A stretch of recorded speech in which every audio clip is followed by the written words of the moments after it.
तर मित्रांनो, आज आपण स्विंग ट्रेडमध्ये एक ब्लास्ट केलाय आणि त्या ब्लास्टमध्ये आपल्याला 1:4 हे टार्गेट अचीव झालंय. मग ते कशा पद्धतीने आपण तो ट्रेड घेतला होता, त्याच्या मागचं लॉजिक काय होतं आणि आपण त्याच्यामध्ये किती प्रॉफिट केलाय हे आज तुम्हाला मी PNL थ्रू दाखवणार आहे. सोबतच चार्टवर घेऊन जाणार आहे आणि तो प्रॉफिट कसा केला आणि कशी एंट्री टाकली ह्याचं लॉजिक पण तुम्हाला आज मी दाखवणार आहे.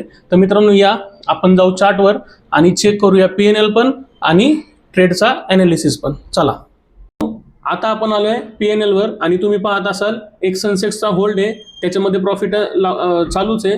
पण आता अडाणीमध्ये आपण 16,392 रुपयाचा प्रॉफिट केलाय आणि तो कसा केलाय, काय केलाय ह्याचं लॉजिक आता आपण चार्टवर जाऊन चेक करूयात. तर मित्रांनो, आता आपण आलोय चार्टवर. हा अडाणी पोर्टचा चार्ट आहे.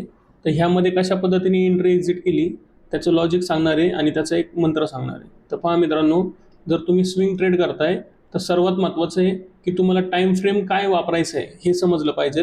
तर ह्या ट्रेडमध्ये आपण काय टाईम फ्रेम वापरला ते बघू आधी. तर मला 3 ते 4 दिवसासाठी ट्रेड होल्ड ठेवायचा होता. का तर हा ट्रेड कंटिन्युअसली ट्रेंड लाईनवर बाय ऑन डिप करत होता आणि हा जोपर्यंत एक ट्रेंड लाईन ब्रेक करून खाली क्लोजिंग देत नाही, ट्रेंड लाईनच्या खाली क्लोजिंग देत नाही, तोपर्यंत मला त्याला होल्ड करायचा होता. त्यामुळं मग 2 ते 3 दिवस कंटिन्युअसली जाणार होते हे माहीत होतं. त्याच्यासाठी आपण काय केलं, 1 आवर टाईम फ्रेमवर लेवल ड्रॉ केल्या आणि 15 मिनिट टाईम फ्रेमवर आपण त्याची एंट्री प्लॅन केला. तर अशाच पद्धतीने आपण काय केलं, फर्स्ट टच, सेकंड टच आणि ह्या थर्ड टचवर, तिसऱ्या टचवर आपण कन्फर्म झालो की हा ट्रेड सक्सेसफुल आहे. त्याच्यामुळं आपण काय केलं, बाय ऑन डिप केला आणि तिसऱ्या टचवर 15 मिनिटाच्या टाईम फ्रेमवर आपण गेलो आणि त्यावर आपण ट्रेड टाकला. तर पाहू शकता आता तुम्ही बघा. तर 15 मिनिटाच्या टाईम फ्रेमवर मित्रांनो एक मस्तपैकी अशी बुलिश कॅन्डल बनली आहे आणि त्या बुलिश कॅन्डलवर आपण ह्या कॅन्डलच्या क्लोजिंगला एंट्री टाकली आणि बरोबर ह्या कॅन्डलच्या खाली SL टाकला. तर मित्रांनो, आता SL थोडासा डीप खाली टाकलाय. ह्याचं रिझन काय होतं, तर मित्रांनो कधी कधी काय होतं, मार्केट तुम्हाला फेकआउट द्यायचा प्रयत्न करतं. तर मग त्या फेकआउटमध्ये तुम्ही ट्रॅप होऊ नये ह्यासाठी तुमचा SL थोडासा 2 ते 3 रुपये खाली असला तरी काय फरक पडत नाही. कारण की हे पहा, इथं एक ट्रॅप होण्याचा प्रयत्न झालाय, पण आपला SL ह्याच्या खाली असल्यामुळं आपण तिथं ट्रॅपपासून वाचलोय आणि नाहीतर मग आपण इथंच एक्झिट झालो असतो. पण मित्रांनो तसं नाही झालं. का तर स्टॉप लॉस एकदम परफेक्ट लावलाय, लॉजिकल स्टॉप लॉस लावलाय आणि ट्रेंड लाईनचे एकदम थोडासा खाली लावलेला आहे.